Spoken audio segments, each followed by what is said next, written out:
to a Celtic State of Mind. We are watching the action at Easter Road, where it is scoreless between Hibs and Celtic, and we will need to try and summon some points to discuss from that first half. Laura Bradburn and Kevin McCluskie are joining me. Kevin's camera is a wee bit slow, but his audio is perfect, so we don't have an issue with that whatsoever. During that first half, it's slow and not me, Paul. That's the main thing. It is your camera. It's the tech. It's the tech, mate.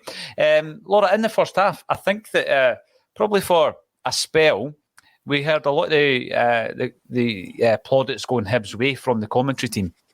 But actually, I think that in many ways they kind of run out of steam a wee bit about 25 minutes in. I can't remember a chance that Hibs have actually created, so I didn't feel too uncomfortable with that in the first half. I know Celtic haven't played tremendously well, but I don't think Hibs offered us any real threat, Laura. Was that the view that you had in that first half? No, I was thinking exactly the same thing just before we came on there, which is like, yes, I'm very disappointed with the way Celtic are playing. Yes, I think it's been very flat from that point of view, but it's been very flat from two sides. Like, I think I can't actually put my finger on a single massive chance that Hibs have had, bar a couple of free kicks around the area that they've managed to win, but didn't do very much with. So, although it's disappointing the way Celtic have come out the traps in the first half, I'm still kind of a bit more relaxed about it than I might otherwise be, because I don't feel that threat coming in the other direction. Mm-hmm. I was watching it, Kevin, trying to identify if there was an area of the park that we were kind of losing out on in terms of the battle. And I probably do agree with the commentary team in that Hibs play a lot of possession football, maybe in their own, defensive third, maybe in their own half. But once it comes into the midfield, I thought we were soaking it up well. I think Carter Vickers looks as though he's up for the challenge. My only real concern there is that, we had a fair bit of pressure, maybe the last 15 minutes of that, but without creating too many chances, to be fair. There was a lot of crosses going into the box, but I don't think we're that dangerous in those scenarios. That's something we've already spoken about, Kevin, the fact that we can put 20 balls into the box and not actually get a goal from it. But let's talk about the first chance, Kev. 13 minutes in, it was Abada who got on the end of an excellent diagonal cross from Jota. Could he have done better, do you think? Yeah, I think, actually, I don't know if you have both been looking at my notes or whatever, but what you've both said is exactly how I felt that first half has gone, in the way that we've been disappointing, but I'm not overly disheartened going into the second half. I think that we can step it up, and we've been the better side. And again, the point there on all those crosses into the middle have been kind of pointless, because Matt Macy's come and cleaned every single one of them. But going just to kind of answer your question about the chance for Abada, I think he could have done better. It's a good ball over the top. He's gotten in behind. I think there is a decent portion of the goal that he can aim at, between the keeper and the post. Mm-hmm. But you've got to give a lot of credit to Macy for the way that he's come off his line there. He has narrowed the angle down. He's made himself big, and he's kind of thrown himself in front of Abada to put him off, and it's clearly worked. So, yeah, Abada could probably have done better with it, but I'm not going to be overly critical of him for missing that particular chance. Yep, absolutely. The goalkeeper came out and closed down the angle for Maeda as well, Laura, and then, of course, just tipped the ball over the bar from Juranovic's free kick just before the break. I don't think we're creating enough. I think that our danger men are Jota and Abada, but they are in a scenario where they're playing on the same kind of level as the rest of the Hibs back line, so we're not breaking the line at all. They're quite comfortable with their height in the box if we cross the ball in, because we're aiming for Maeda effectively, and I just don't think we're getting in behind the fullbacks enough, and that for me comes down to the tempo within the midfield. And it leads me to my next question for you, the pair of yous. Rogic might have hurt himself a wee bit there, taking out Dre Wright. It looked as though he was limping. Is this an opportunity, do you think, for O'Reilly to come in? Because O'Reilly can up the tempo. He's a one or two touch player, isn't he? And he could turn that midfield kind of battle into a chance for the likes of Jota or Abada. Yeah, I mean, for me, I think it was probably a choice that I might have made anyway, regardless of whether Rogic was injured or not. I think to switch things up and bring a bit of dynamism into the midfield in the form of O'Reilly is probably a good shout. Going back to the point you were making about crosses and stuff, I actually feel like we've had this situation happen before where I don't know if it's the way the team prefer to play on the pitch or if that's been the instruction from the sidelines, but certainly I've seen games before where we've had a lot of problems breaking down teams and resorted to swinging balls into the box when we don't have the personnel in the middle to get on the end of those crosses. I think we are a team who works better at breaking the lines and playing the ball to feet and all of that kind of stuff, and that's where we really are at our strongest. So I would like to see us, change up the way that we're playing and actually try and break the defences down, break Hibs' defence down with a bit more slick passing and trying to look for those key passes to break up the defence, because I think this continuing to swing balls into the box where Maeda, if he times his run correctly and if the delivery's good enough, he's absolutely able to put the ball away with his head. But those are two things that are not happening right now. So we have to look at other options, and I think that that's going to come in the second half, hopefully. We've seen that style of play time and time again this season, Laura. And when we brought in Giakoumakis, I thought he was the kind of striker who would be on at the end of a lot of these crosses. That's also not happening when Giakoumakis is playing. But you're right about Maeda. I know he scored a couple of headers in his time at Celtic, but I don't have that same confidence that he's going to get on the end of all these crosses that are going in. And I think it is really a case of trying to get in behind the defence a little bit more because they're comfortable with these balls going in. What's your take on Rogic, Kevin, at half-time? I'm not sure he's been all that effective. And if you want to up the tempo, O'Reilly is certainly that type of player. Yeah, I mean, we spoke about Rogic at the start of the game, as this could be, his happy hunting ground and he could be the key player for us in the midfield. It hasn't happened for him today. I think if you're looking at identifying a weaker player in the team today, it's been Rogic. So, maybe if he has taken a wee knock and he's foul there, it's maybe a blessing in disguise. And as you say, we can remove him at half-time, bring O'Reilly in, step the play up a little bit. Mm-hmm. We definitely need to start going through the middle a lot more, because I think Hibs are really comfortable with giving us the ball in the wide areas just now. We're hitting the byline and every cross, Macy's coming out and claiming it, or Porteous is winning it. We're just not doing anything with those deliveries. But the 3 or 4 times that we've maybe tried to do something through the middle and put a little slide rule pass in, we've actually managed to get in behind. We can find the channels. Mm-hmm. And that's O'Reilly's strength.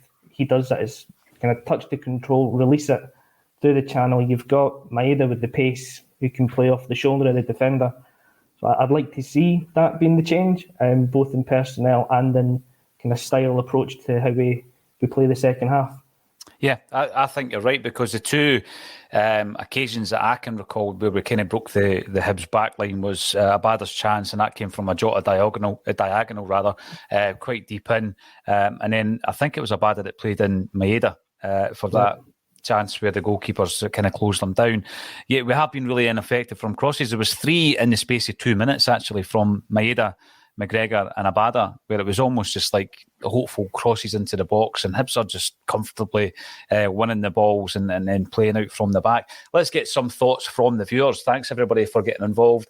We're streaming across the social media pages as well as on YouTube. If you're on YouTube, get yourself subscribing to the channel. We've got loads of big fully produced content coming up over the next weeks and months. And Caplaw Mark comes in to say again, disjointed, creating very little. Yeah, you're feeling our pain, actually. I think everybody's agreeing. This has been the performances since the derby, way off. Is it a concern that, I'm not saying Hatati's been sussed out, but he seems to be getting closed down really quickly, or every time he gets the ball, because they know that he can really punish teams. But as soon as he gets the ball, they're closing him down. Sometimes 2 players are on him, and he seems less effective as a result of that.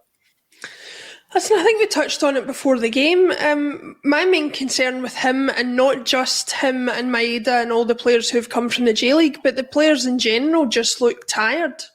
This is a situation where, as much as I don't want to go out of Europe, having gone out of Europe on Thursday might be a blessing in disguise for us looking at the rest of the season, because we look like a team very, very fatigued. And I think Hatate epitomises that more than most. You know, we saw in these early matches for us, when the adrenaline was pumping and everything was brand new, how quick he can be in the ball in terms of his thoughts and his passing and his anticipation and things like that. That just hasn't been there, certainly not today and certainly not in recent matches.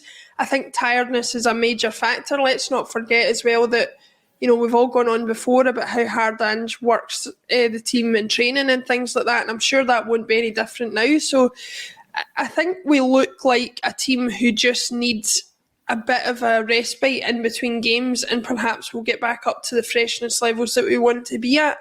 That aside, you know, you've got to deal with the players that you have at your disposal, and if they're tired, that still doesn't mean that they're going to perform well.